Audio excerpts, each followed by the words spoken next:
Hello friends, welcome back to our YouTube channel GK with me. तो आज के इस वीडियो में हम पढ़ना शुरू करेंगे टीचिंग एप्टीट्यूड का हमारा next topic Maxim's of teaching, यानी कि इसका हिंदी में अगर मतलब पूछा जाए तो शिक्षण सूत्र के बारे में हम पढ़ना शुरू करने वाले हैं। इससे पहले मैं आपको टीचिंग एप्टीट्यूड की 8 to 9 क्लासेस करा चुकी हूँ। हमारी प्लेलिस्ट बनी हुई है टीचिंग एप्टीट्यूड के नाम से। अगर आपने नहीं देखी है तो आप इन क्लासेस को देख सकते हैं। ठीक है, ये क्लासेस आप चाहे किसी भी एग्जाम की तैयारी कर रहे हैं सभी के लिए इंपॉर्टेंट रहने वाली है। पीआरटी, टीजीटी, पीजीटी सभी के लिए इक्वली इंपॉर्टेंट रहेंगी। ठीक है, इसके साथ साथ जैसे हम बात कर लेते हैं, अभी आपके और अपकमिंग टीचिंग वैकेंसीज आ रही हैं, उन सब के लिए भी आप इन क्लासेस को देख सकते हैं। ठीक है, तो ये इससे क्या होगा, आपका पहले जैसे एग्जाम आएगा तो उससे पहले आपका एक अच्छा सा बेस बना हुआ होगा एंड देन आप प्रैक्टिस करेंगे तो आपकी सारी टेंशन खत्म हो जाएगी। एग्जाम टाइम पर आपको प्रेशर क्रिएट नहीं होगा, क्योंकि जो चंडीगढ़ का एग्जाम होने जा रहा है उसमें आपको ज्यादा टाइम नहीं मिलेगा। जो भी आपकी टीजीटी वगैरह की वैकेंसीज आने वाली हैं, अप्रैल इन्होंने लास्ट डेट बोली है, मतलब अप्रैल तक ये सारा प्रोसेस कंप्लीट करा देंगे, आपकी ज्वाइनिंग करा देंगे। तो आपको ये मानकर चलना है कि आपके लिए गोल्डन चांस है, चाहे पीआरटी वाले कैंडिडेट है, चाहे टीजीटी वाले, चाहे पीजीटी वाले, सभी के लिए गोल्डन चांस है। और मतलब जो ये पोस्ट है ना, ये टीचिंग की पोस्ट आपके, वैसे भी चंडीगढ़ कितनी अच्छी सिटी है, तो अगर आपको ये जॉब मिल जाती है तो आपको इससे बढ़िया और क्या चाहिए, और वो भी टीचिंग में। तो आप इसके लिए ऐसा मानकर चले, अपना टारगेट सेट करें कि हमें इस साल जॉब लेनी ही लेनी है, चाहे हमें उसके लिए कितना भी पढ़ना पड़े, कितनी प्रैक्टिस करनी पड़े, कहीं से भी पढ़ना पड़े। ठीक है, तो अगर आप टीचिंग एप्टीट्यूड के लिए ओनली ये क्लासेस देख लेते हैं, साथ में अपनी प्रैक्टिस कर लेते हैं, तो इतना सफिशिएंट रहने वाला है। तो हम अब ज्यादा टाइम नहीं लेते हैं आपका और आपकी क्लास को स्टार्ट कर देते हैं। तो जैसा कि आपको पता है, इससे पहले वाली क्लास में मैंने आपको टीचिंग क्या होती है, टीचिंग की डेफिनेशन क्या है, नेचर क्या है टीचिंग का, टीचिंग के लेवल्स क्या हैं, वो टीचिंग के ऑब्जेक्टिव्स क्या हैं, लेवल्स तो हम आगे पढ़ेंगे, ऑब्जेक्टिव्स क्या है, वो सारा मैं आपको पढ़ा चुकी हूँ। और मैं ऐसी उम्मीद कर रही हूँ कि आपने वो क्लासेस देखी होंगी और आपको समझ में आ गई होंगी। तो अब हम आगे कंटिन्यू करते हैं शिक्षण सूत्र के बारे में पढ़ना, या मैक्सिम्स ऑफ टीचिंग के बारे में पढ़ना। सबसे पहले तो आपको ये मैक्सिम्स के बारे में पता होना चाहिए कि मैक्सिम्स क्या होते हैं। इसका मतलब होता है हाउ टू टीच, यानी कि अगर हम बच्चों को पढ़ा रहे हैं तो हमें ये पता होना चाहिए कि हमें बच्चे को कैसे पढ़ाना है, हमें कौन सा प्रोसेस फॉलो करना है जिससे बच्चे को सारी बातें अच्छे से समझ में आने लगे। एक टीचर वही होता है जो बच्चों को अच्छे से एक्सप्लेन करके सारी बात इजी लैंग्वेज में समझा सकता है। तो आगे मैंने इंग्लिश में भी लिखा है, they are simply the statement of the way which teaching and learning go forward. ये क्या होता है, एक सिंपली स्टेटमेंट होती है किसकी, of the way which teaching and learning go forward, जिसमें हमारी टीचिंग लर्निंग क्या होती है, आगे की तरफ बढ़ती जाती है। तो ऐसी स्टेटमेंट जो हमें बताते हैं कि हमें कैसे हमारी टीचिंग के प्रोसेस को आगे लेकर जाना है, वो क्या होते हैं, मैक्सिम्स होती हैं टीचिंग की। तो ये यहाँ पर क्या आएगा, ऐसे स्टेटमेंट जो हमें बताते हैं कि हमें हमारी टीचिंग को, टीचिंग लर्निंग प्रोसेस को आगे कैसे लेकर जाना है, इसी को हम क्या कह देते हैं, यही क्या होते हैं, टीचिंग के मैक्सिम्स होते हैं। तो they are simply the statement of the way which teaching and learning go forward, यानी कि ऐसी स्टेटमेंट जो हमें बताएगी कि हम हमारी टीचिंग लर्निंग को आगे कैसे लेकर जाएंगे, यही मैक्सिम्स होती हैं। इसके बाद अगर हम बात करते हैं मैक्सिम्स की, तो यहाँ पर कुछ मैक्सिम्स दिए गए हैं, शिक्षण सूत्र दिए गए हैं कि हमें पढ़ाते समय कौन से टीचिंग मैक्सिम्स जो है वो फॉलो करने चाहिए, या हम बच्चों को पढ़ाते समय कौन से प्रोसेस को फॉलो करके पढ़ाने वाले हैं। ठीक है, तो अब चलते हैं नेक्स्ट पॉइंट पर। सबसे पहला पॉइंट मैंने लिखा है, यही टीचिंग के मैक्सिम्स हैं जिनको अब हम पढ़ते जा रहे हैं। यहाँ पर लिखा है सिंपल टू कॉम्प्लेक्स। जो टीचिंग है वो कैसे होती है, सरल से कॉम्प्लेक्स होती है, मतलब सरल से कठिन होती है। ठीक है, तो यहाँ पर टीचिंग क्या होगी, सरल से कठिन होगी। यानी कि जैसे मान लो अब आप कोई टॉपिक पढ़ाएंगे बच्चों को, या फिर मैं भी आपको पढ़ा रही हूँ, तो सबसे पहले मैं आपको इजी वे में पढ़ाऊंगी, सबसे पहले बेसिक्स पढ़ाऊंगी, उसके बाद आपका लेवल जो है उसको बढ़ाती जाऊंगी। तो आप भी कहीं पर टीच करते होंगे, मान लो आप में से कुछ प्राइवेट टीचर्स होंगे, कुछ ट्यूशंस पर टीच करते होंगे। जब आप बच्चों को पढ़ाते हैं तो सबसे पहले आप क्या ध्यान में रखते हैं कि हम बच्चों को ऐसे टॉपिक्स पढ़ाएं जो क्या हो, आसान हो। तो आप सबसे पहले उन्हें आसान पढ़ाने की कोशिश करते हैं। ये तो नहीं है आते ही उन्हें अब मान लो आप छोटी क्लास में बच्चों को पढ़ा रहे हैं, ठीक है, उन्हें सबसे पहले काउंटिंग सिखाई जाती है, काउंटिंग के बाद फिर उन्हें मल्टीप्लाई के सम, डिवाइड के सम, प्लस के सम सिखाए जाते हैं। ऐसा तो नहीं आप क्लास में जाते ही पहले बच्चे को प्लस के सम सिखा देंगे, माइनस के सम सिखा देंगे, उन्हें नंबर नेम नहीं सिखाएंगे। तो सबसे पहले हम क्या सिखाएंगे, वो सारी बेसिक्स सिखाएंगे, यानी कि सिंपल बातें सिखाएंगे। फिर सिंपल से हम बच्चे को कहाँ लेकर जाएंगे, कॉम्प्लेक्स की तरफ तरफ लेकर जाते हैं, जटिलता की तरफ लेकर जाते हैं, और ये जरूरी भी होता है टीचिंग में। अब मान लो इजी सिखा दिया, कॉम्प्लेक्स की तरफ नहीं लेकर गए, तो बच्चे का जो बेस है वही वहां पर रह जाएगा, वो आगे नहीं बढ़ पाएगा, आगे वो बड़ी क्लासेस में होगा तो उन्हें कवर नहीं कर पाएगा। तो यहाँ पर पहला मैक्सिम्स लिखा है सिंपल टू कॉम्प्लेक्स, यानी कि सरल से कठिन। जब भी हम किसी टॉपिक को पढ़ाने का प्रयास करते हैं तो हम पहले इजी सिखाते हैं, उसके बाद कॉम्प्लेक्स की ओर जाते हैं, ठीक है। तो पहला पॉइंट आ गया समझ में। इसी में एक वर्ड आता है ग्रेडेशन। ग्रेडेशन का मतलब होता है ग्रेडेशन जो है वो सिखाने से रिलेटेड होता है कि हमने बच्चे को क्या सिखाया है, यानी कि जो भी हम पढ़ा रहे हैं उसे हम आसान भाषा में सिखा रहे हैं या बच्चे को आसान तरीके से समझ में आ रहा है, वही सब क्या होता है, ग्रेडेशन होता है, ठीक है। तो ये ग्रेडेशन आपसे पूछा जा सकता है, ये वर्ड आपका इंपॉर्टेंट है। कुछ कीवर्ड्स होते हैं जो आपसे एग्जाम में पूछ लिए जाते हैं, तो आपको ये सारे ध्यान में रखने हैं। इसके बाद अगर हम सेकंड पॉइंट की बात करते हैं तो सेकंड पॉइंट पर लिखा है पर्टिकुलर टू जनरल, या फिर हम इसे स्पेसिफिक टू जनरल भी कह सकते हैं। जैसे हम डेवलपमेंट का टॉपिक पढ़ते हैं तो डेवलपमेंट में हम ये सारी की सारी डिटेल्स पढ़ते हैं ना, तो जैसे हम उसमें भी पढ़ते हैं स्पेसिफिक टू जनरल होता है डेवलपमेंट, ठीक है। हम बच्चे को पढ़ाएंगे तो सिंपल टू जैसे डेवलपमेंट सिंपल टू कॉम्प्लेक्स होगा, इस तरीके से हम कुछ पॉइंट्स पढ़ते हैं उसमें। वैसे ही टीचिंग का प्रोसेस होता है। टीचिंग जो है वो कैसी होगी, स्पेसिफिक से लेकर जनरल तक होती है, विशिष्ट से सामान्य की ओर जाएंगे, ठीक है। तो ये ऐसा मेथड ही हमें फॉलो करना चाहिए। अब विशिष्ट का मतलब क्या है, आप पूछेंगे यहाँ विशिष्ट क्या, आपने तो लिख दिया स्पेसिफिक पढ़ाएंगे, स्पेसिफिक है क्या। तो मैं आपको बता देती हूँ स्पेसिफिक का मतलब होता है, जैसे मान लो हमने पहले क्या दिया बच्चे को, किस चीज का एग्जाम्पल दिया है, पहले एग्जाम्पल से समझाया, एग्जाम्पल से बच्चे को कहां पर लेकर जाएंगे, रूल की तरफ लेकर जाएंगे। तो ये क्या है, मैक्सिम्स है। वैसे हम इसको अलग तरीके से भी पढ़ाते हैं, कई बार हम रूल्स पहले बताते हैं एंड देन उसे एग्जाम्पल की तरफ लेकर जाते हैं, बट इसमें हमें क्या करना है, पहले हम बच्चे को एग्जाम्पल दे रहे हैं किसी भी चीज का, उसके बाद हम उसे रूल की तरफ लेकर जा रहे हैं। इसी को हम इंडक्टिव मेथड के नाम से भी जानते हैं, आपको पता होगा। तो यहाँ पर क्या है, एग्जाम्पल होगा, उदाहरण से रूल की तरफ जाएंगे हम। एग्जाम्पल से किसकी तरफ जा रहे हैं, रूल की तरफ जा रहे हैं, अवलोकन की तरफ जा रहे हैं, ठीक है, ऑब्जर्वेशन की तरफ जा रहे हैं। उदाहरण से खुद रूल निकाल रहे हैं, ठीक है। एग्जाम्पल से क्या निकाल रहे हैं, हम रूल फाइंड आउट कर रहे हैं। यही क्या होता है, आगमन होता है, इंडक्टिव मेथड है, ठीक है। तो फॉर एग्जाम्पल क्या होगा, जैसे हम क्या दे रहे हैं, जैसे हमने क्लास में नाउन का टॉपिक पढ़ाना है, तो सबसे पहले मैं क्या करूंगी, उनके नाउन के एग्जाम्पल्स दूंगी, ठीक है। बाद में उसकी डेफिनेशन बताऊंगी। मान लो मैं क्लासरूम में गई, मैंने कहा कि टेबल है, चेयर है, किसी का नाम है, ठीक है। तो ये सारे क्या है, ये सारे किस में आते हैं, नाउन में आते हैं। तो बाद में उनको डेफिनेशन में बता दूंगी। तो यही क्या है, एग्जाम्पल से हम किसकी तरफ गए हैं, रूल की तरफ गए हैं। तो यहाँ पर टीचिंग मैक्सिम्स में क्या है, ये जनरल टू हम कहाँ जा रहे हैं, स्पेसिफिक टू हम कहाँ जा रहे हैं, जनरल की तरफ जा रहे हैं। तो सेकेंड रूल आपको याद रखना है, सेकेंड मैक्सिम्स आपको याद रखना है, ठीक है। आ गया समझ में यहाँ तक का। इसके बाद हम नेक्स्ट पॉइंट पर चलते हैं, नोन टू अननोन, यानी कि ज्ञात से हम किसकी तरफ जाएंगे, अज्ञात की तरफ जाएंगे, ठीक है। तो इसमें हम किसकी तरफ जाएंगे, ज्ञात से अज्ञात की तरफ जाते हैं, यानी कि पहले बच्चे को नॉन चीजों के बारे में सिखाया जाएगा जो उसने अपने सराउंडिंग्स में देखी हैं या जिसके बारे में उसको मालूम है। तो सबसे पहले हम उसे ज्ञात चीजों के बारे में बताएंगे, इसके बाद हम उसे किसकी तरफ लेकर जाएंगे, अज्ञात की तरफ लेकर जाएंगे। तो यहाँ पर सिंपल सी बात है, हम बच्चे को नॉन से किसकी तरफ लेकर जा रहे हैं, अननोन की तरफ लेकर जा रहे हैं, ठीक है। तो ये पॉइंट भी याद रखना है, बच्चे को ज्ञात से अज्ञात की तरफ लेकर जाने वाले हैं। इसमें पहले बच्चे को वो पढ़ाना है जो बच्चे जानते हैं, फिर अननोन कंसेप्ट की तरफ हमें लेकर जाना है, ठीक है। तो सबसे पहले हम क्या पढ़ाने वाले हैं, जिसके बारे में उन्हें नॉलेज है। जैसे प्रीवियस नॉलेज होती है बच्चों को सब्जेक्ट की, तो पहले हम उन्हें वही बताते हैं, ज्ञात चीजें बताते हैं। उसके बाद हम उन्हें किन की तरफ लेकर जाते हैं, अज्ञात चीजों की तरफ लेकर जाते हैं, ठीक है। तो ये थर्ड पॉइंट था, हम बच्चे को ज्ञात से अज्ञात चीजों की तरफ लेकर जाएंगे। इसके बाद हमारा नेक्स्ट पॉइंट है, फोर्थ पॉइंट है, होल टू पार्ट, यानी कि पूर्ण से अंश की तरफ, ठीक है। तो पढ़ाते समय किसी चीज को हमें क्या दिखाना है, एज ए होल रिप्रेजेंट करेंगे।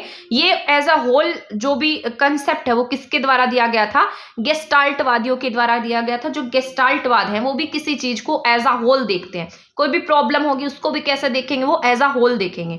तो हमें भी क्या करना है, बच्चे के सामने किसी भी कंसेप्ट को हमें पहले एज अ होल रिप्रेजेंट करना है एंड देन उसको पार्ट्स में डिवाइड करके पढ़ाते जाना है, ठीक है।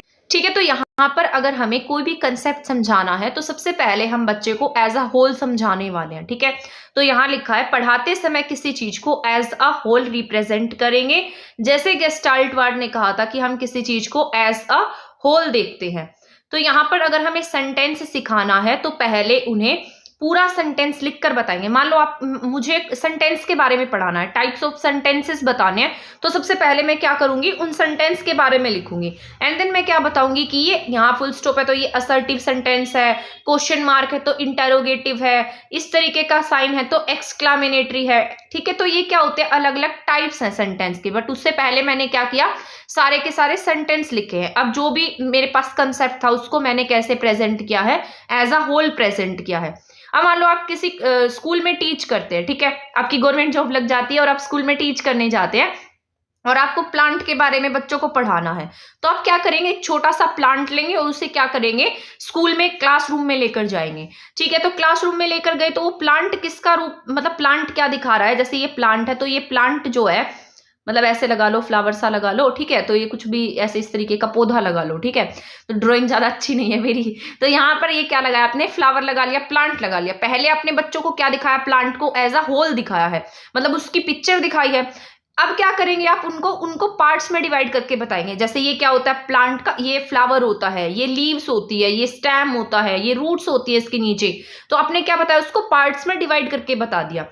तो यही क्या कंसेप्ट है, पहले आप किसी चीज को होल रिप्रेजेंट कर रहे हैं एंड देन उसके पार्ट्स के बारे में डिवाइड करके बच्चों को समझा रहे हैं। वही क्या है, होल टू पार्ट्स में डिवाइड करके पढ़ाना है। ठीक है, तो यहां पर यही मैंने लिखा था, प्लांट के बारे में बताना है तो प्लांट क्लास में लेकर जाएंगे और बाद में प्लांट की फ्लावर्स, लीव्स, स्टेम्स, इन सब के बारे में बताते जाएंगे। इसके बाद हमारा 5th स्टेप है concrete to abstract. Concrete to abstract की अगर हम बात करते हैं तो यहाँ पर लिखा है मूर्त से अमूर्त की तरफ। ये हम जब थ्योरीज पढ़ते हैं ना, जैसे हमने जीन पियाजे की थ्योरी पढ़ी है, उनमें भी हम ये कॉन्क्रीट, एब्स्ट्रैक्ट, इन सब चीजों के बारे में पढ़ते हैं। तो कॉन्क्रीट का मतलब क्या होता है, कॉन्क्रीट का मतलब होता है मूर्त चीजें। मूर्त का मतलब होता है जो हमारे सामने है, जिनको हम देखकर एक्सप्लेन कर सकते हैं, जिनको हम देख सकते हैं, वो क्या होती है, कॉन्क्रीट होती है। अगर हम एब्स्ट्रैक्ट की बात करते हैं तो एब्स्ट्रैक्ट आपके अमूर्त होता है और उसका मतलब होता है जो हमारे सामने नहीं है लेकिन फिर भी हम उसके बारे में सोच सकते हैं, उसके बारे में कोई अवधारणा बना सकते हैं। तो सबसे पहले हमें कॉन्क्रीट चीजों पर काम करना है, जो हमारे सामने है उनको दिखाकर सिखाना है। बाद में उनके कंसेप्ट बनते जाएंगे, बच्चा अपने आप अमूर्त चीजों की तरफ जाता जाएगा। तो यही कैसा कंसेप्ट है, कॉन्क्रीट टू एब्स्ट्रैक्ट का कंसेप्ट है। आपसे ये पूछे जा सकते हैं, आपको अभी ये आसान लग रहे होंगे, आपको लग रहा होगा कि तो बहुत इजी सा टॉपिक है, बट जब आपसे एग्जाम में पूछा जाएगा आप इतने कंफ्यूज हो जाते हैं एग्जाम में, आपको समझ में नहीं आता कि एब्स्ट्रैक्ट पहले था या कॉन्क्रीट बाद में था, स्पेसिफिक पहले था या जनरल पहले था। तो ऐसे आप कंफ्यूज रहते हैं। तो इसीलिए कह रही हूँ क्लास को अच्छे से अटेंटिव होकर सुना करें, ठीक है ना। ये छोटे छोटे जो वर्ड्स है ना, ये एग्जाम में हमारी गलतियां करा देते हैं, तो इसलिए मैं आपको ये एक्सप्लेन कर रही हूँ और आपको ये 2-3 बार रीड करना है और क्लास अच्छे से देखनी है। देन आपके डाउट नहीं रहेगा इसमें और आप इसको अच्छे से कंप्लीट भी कर पाएंगे। इसके बाद हमारा नेक्स्ट पॉइंट है ट्रेनिंग टू सेंसेस, यानी कि यहाँ पर क्या करेंगे, इतना अच्छे से पढ़ाएंगे कि बच्चे की जो सेंसेस है उसकी पूरी ट्रेनिंग हो उसमें, यानी कि वो पूरा इन्वॉल्व होना चाहिए, उसकी आईज, उसके हैंड्स, उसके ईयर्स, वो पूरा का पूरा अटेंटिव मोड में होना चाहिए। वहां पर ट्रेनिंग होनी चाहिए सेंसेस की। टीचर ऐसा हो कि बच्चे को पूरा का पूरा सेंसेस से क्या करे, उसमें इन्वॉल्व करके रखे और अटेंटिव मोड में रखे। या जैसे हैंड्स ऑन एक्सपीरियंस होता है, हैंड से करके एक्टिविटीज करके हम बच्चों को पढ़ाते हैं, तो उसमें क्या हो रहा है, बच्चे की सेंसेस भी काम कर रही हैं। ये नहीं है कि हमने डमी की तरह बच्चे को बैठा दिया है और बच्चा जो है वो चाहे अब सो जाए, पढ़े या ना पढ़े, हमारा काम कंप्लीट हो गया, हमने बोर्ड पर लिखा और चलते बनो। ऐसा नहीं होना चाहिए। हमें बच्चे को क्या करना, उसमें इन्वॉल्व करना है, उसकी ट्रेनिंग होनी चाहिए सेंसेस की, यानी कि बच्चे की सेंसेस उसमें समाहित हो और वो अटेंटिव हो, हैंड्स ऑन एक्सपीरियंस होना चाहिए। ठीक है, आ गया समझ में। इसके बाद हमें आगे नेक्स्ट पॉइंट पर चलते हैं, सीन टू अनसीन पर। तो यहाँ पर सीन टू अनसीन की बात करते हैं तो स्पष्ट से हम अस्पष्ट की तरफ जाते हैं, जो हमने पहले देखी है। ठीक है, यानी कि सीन वही नॉन टू अननोन वाला कंसेप्ट यहाँ पर लगेगा। सीन का मतलब होता है जो हमने पहले देख रखी है, नॉन का मतलब था जो हमारे पहले ज्ञात है, जिनके बारे में पहले नॉलेज है। सीन में जैसे जो प्लांट्स के बारे में बताना है, जैसे आपके घर में तुलसी का पौधा है, मान लो आपको प्लांट्स के बारे में पढ़ाना है बच्चे को, तो आप क्या पूछेंगे बच्चों से, आपके घर में कौन से प्लांट्स लगे हुए हैं, क्या आपने तुलसी का पौधा देखा है, क्या आपने आप दूसरे जो भी प्लांट्स होते हैं वो देखे हैं। तो आपके सराउंडिंग्स में जो पौधे होते हैं जो बच्चों ने देखे होंगे उनके बारे में बताएंगे, तो स्पष्ट है उस बच्चे को बातें, फिर उसे अस्पष्ट की तरफ यानी कि अनसीन की तरफ लेकर जाएंगे। ठीक है, तो नेक्स्ट पॉइंट पर चलते हैं।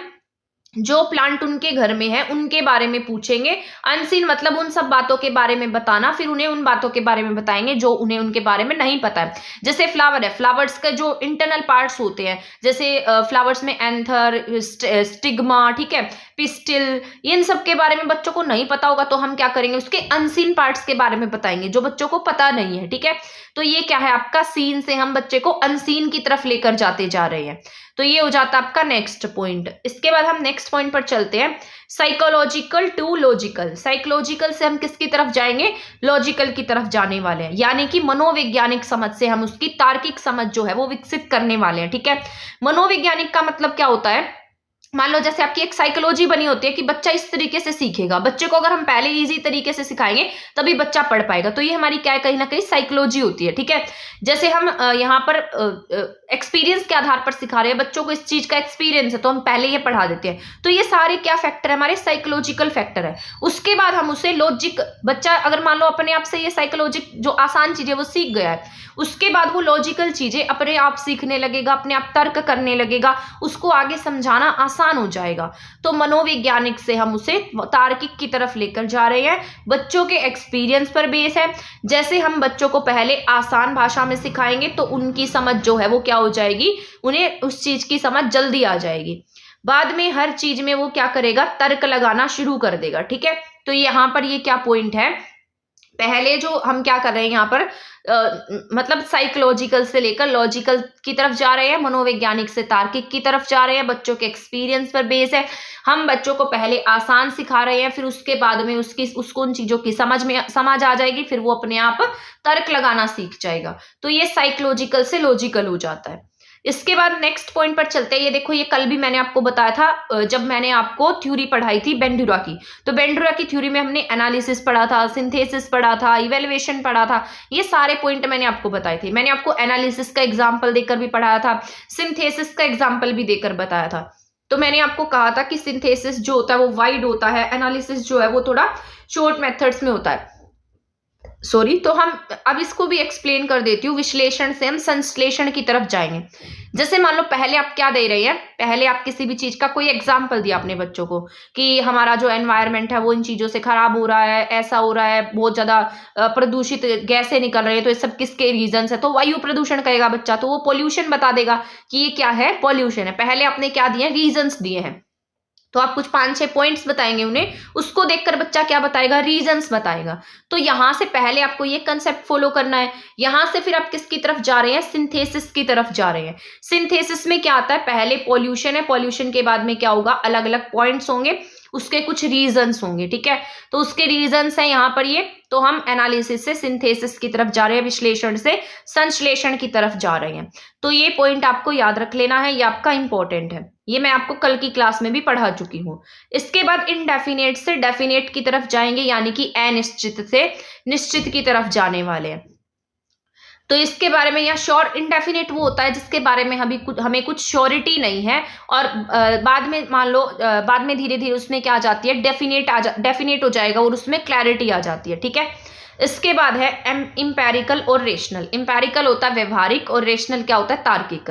ठीक है, एक्सपीरियंस से लॉजिक की तरफ जाना जो बच्चों के व्यवहार से रिलेटेड है, तो ये क्या होता है, इंपेरिकल होता है। ठीक है, एक्सपीरियंस से लॉजिक की तरफ जाएंगे। इंडक्शन मेथड से हम डिडक्शन मेथड की तरफ जा रहे हैं। तो ये क्या है, टीचिंग के मैक्सिम्स हैं। तो ये आपके टीचिंग के मैक्सिम्स जो हैं वो यहाँ पर कंप्लीट हो जाते हैं। इसके बाद मैं आपको टीचिंग के लेवल्स पढ़ाने वाली हूँ, तो एक ही लेवल पढ़ेंगे हम इसमें टीचिंग का, बाकी लेवल मैं आपको कल की क्लास में पढ़ाऊंगी, इन तीनों को ही ऐड करके पढ़ा दूंगी। ठीक है, तो यहाँ पर पहले उन्हीं के बारे में जान लेते हैं। अभी मैंने आपको टीचिंग मैक्सिम्स पढ़ा दिए हैं और इनको आपको अच्छे से कवर कर लेना है। ठीक है ना, तो अब नेक्स्ट मैं आपको पढ़ा देती हूँ लेवल ऑफ टीचिंग के बारे में। इसमें देख लेते हैं, तो एक पॉइंट मैं आपको बता दूंगी, मेमोरी लेवल के बारे में थोड़ा सा समझा दूंगी, एंड देन नेक्स्ट जो होगा वो हम कल की क्लास में करेंगे, और इसी को कल की क्लास में भी रिवाइज करा दूंगी जो आपका लेवल ऑफ टीचिंग का टॉपिक है। बट एक बार हमारा यहाँ से बेस बन जाएगा तो कल की क्लास में हम इसको इजीली समझ पाएंगे। तो यहाँ पर लिखा है मैंने शिक्षण के स्तर, यानी कि लेवल ऑफ टीचिंग क्या है, शिक्षण के हमारे कितने स्तर हैं। तो हमारे पास शिक्षण के 3 स्तर होते हैं। सबसे पहले हमारे पास मेमोरी लेवल है, फिर अंडरस्टैंडिंग लेवल है, और फिर रिफ्लेक्टिव लेवल होता है। अगर हम मेमोरी लेवल की बात करते हैं तो मेमोरी लेवल को हम स्मृति स्तर के नाम से जानते हैं, यानी कि याद करेंगे। ठीक है, तो मेमोरी लेवल में क्या करते हैं हम, सबसे पहले जो ये पहला लेवल होता है इसमें ये छोटे बच्चों से रिलेटेड होगा, यानी कि यहाँ पर मेमोरी बेस्ड चीजें, जो फैक्ट बेस्ड चीजें जो बच्चा याद कर सकता है, छोटा बच्चा जिनको रट सकता है, तो वो सारा काम हम यहाँ पर मेमोरी लेवल में बच्चे को कराते हैं। इसके बाद मान लो वो थोड़ा सा बड़ा हो जाता है तो उसकी थोड़ी अंडरस्टैंडिंग बनने लगती है, तो फिर हम उसे अंडरस्टैंडिंग लेवल का पढ़ाते हैं। इसके बाद चिंतन की तरफ लेकर जाएंगे, बच्चा विचारशील बन जाएगा तो उसमें हम चिंतन वाले लेवल पर लेकर जाते हैं, रिफ्लेक्टिव लेवल पर लेकर जाते हैं। तो हमारे पास शिक्षण के 3 स्तर होते हैं, मेमोरी लेवल, अंडरस्टैंडिंग लेवल और रिफ्लेक्टिव लेवल। ठीक है, आ गया समझ में यहां तक का। इसके बाद मेमोरी लेवल की बात करते हैं, मैं आज ही पढ़ा दूं क्या इसे या कल पढ़ाऊं। तो मेमोरी लेवल की बात करते हैं, पढ़ा ही देती हूँ थोड़ा सा ही है। तो मेमोरी लेवल की बात करते हैं, तो मेमोरी लेवल जो है वो किसके द्वारा दिया गया है, हर्बर्ट के द्वारा दिया गया। आपसे ये पूछा जा सकता है तीनों लेवल्स किसके द्वारा, कौन सा लेवल किसने दिया था, तो ये आपसे पूछे जा सकते हैं, इनको आपको अच्छे से याद रखना है। तो मेमोरी लेवल जो है वो किसने दिया है, हर्बर्ट ने दिया है। और जो मेमोरी लेवल होता है वो टीचर सेंटर होता है, टीचर के अराउंड होता है, टीचर सेंटर एक्टिविटी होती है इसमें, क्योंकि इसमें जो टीचर चाहता है वही बच्चे से करा सकता है, उसमें बच्चे को याद करा सकता है। तो इसलिए मेमोरी लेवल जो है उसमें टीचर का रोल ज्यादा होता है, टीचर सेंटर एक्टिविटीज होती हैं।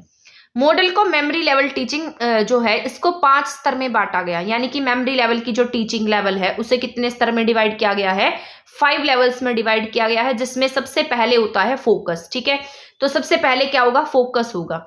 इसके बाद यहाँ पर हम बात करेंगे, तो इतना ही ऐड किया था मैंने इसमें, इतना ही पढ़ लेते हैं। फोकस में हमारा ऑब्जेक्टिव क्या होगा, हमारा बच्चों को पढ़ाने का ऑब्जेक्टिव क्या है, हमारा पढ़ाने का उद्देश्य क्या है बच्चों को। ठीक है, फोकस क्या होगा, तो यहाँ पर बच्चे को मेमोरी बेस्ड तरीके से पढ़ाना हमारा क्या है, बच्चे का फोकस है। इसमें हम क्या करेंगे, उसकी फैक्चुअल नॉलेज को ऐड करने वाले हैं, यानी कि यहाँ पर हम कोशिश करेंगे कि बच्चे की जो फैक्चुअल नॉलेज है वो हो जाए। जैसे हम यहाँ पर बच्चों को एप्पल की स्पेलिंग, फ्रूट्स की स्पेलिंग्स आ जाए, वेजिटेबल्स क्या होती है उनकी स्पेलिंग आ जाए, ट्रांसपोर्ट नेम आ जाए, संडे मंडे आ जाए, ये सब क्या है, बच्चा क्या करता है, उन चीजों को याद कर सकता है। तो यहां पर बच्चों को फैक्चुअल नॉलेज देना इसका फोकस रहेगा, बच्चे यहां पर क्या कर सके, चीजों को आसान तरीके से याद कर सके। ठीक है, तो मेमोरी बेस का जो मेन मोटिव है वो क्या है, फैक्चुअल नॉलेज देना। इसके बाद है रिटेन करना, यानी कि वो उन्हें क्या कर सके, ग्रहण कर सके। इसके बाद वो क्या कर पाएगा, इन्हें रिकॉल कर पाए। ठीक है, फिर इसके बाद में रिप्रोड्यूस कर पाए। तो ये सब किस में आता है आपका, यहाँ पर ये मेमोरी बेस्ड में आता है। ठीक है, तो मेमोरी बेस्ड मेमोरी लेवल मैंने आपको थोड़ा पढ़ा दिया है। इसके बाद में आपको नेक्स्ट क्लास में अंडरस्टैंडिंग लेवल, इसके बाद जैसे आपका नेक्स्ट लेवल है तो वो तीनों ही पढ़ाने वाली हूँ, रिफ्लेक्टिव लेवल जो है तो वो सारा पढ़ाने वाली हूँ। ठीक है, आज की क्लास यहीं खत्म कर देते हैं। मैं ऐसी उम्मीद कर रही हूँ कि आपको ये क्लास समझ में आ गई होगी, ज्यादा लेंथी भी नहीं थी आपकी ये क्लास, बट आपके लिए यूजफुल रही होगी और आपको समझ में आई होगी। ठीक है, तो मिलेंगे अब हम नेक्स्ट क्लास में हमारे नेक्स्ट टॉपिक के साथ। तब तक आप हमारे चैनल के साथ बने रह सकते हैं। अगर चैनल को सब्सक्राइब नहीं किया है तो प्लीज आप इसे सब्सक्राइब कर देना, वीडियो को शेयर नहीं किया है तो आप इसे शेयर कर देना। तो अब मिलेंगे नेक्स्ट क्लास में, तब तक चैनल के साथ बने रहे। थैंक यू, धन्यवाद।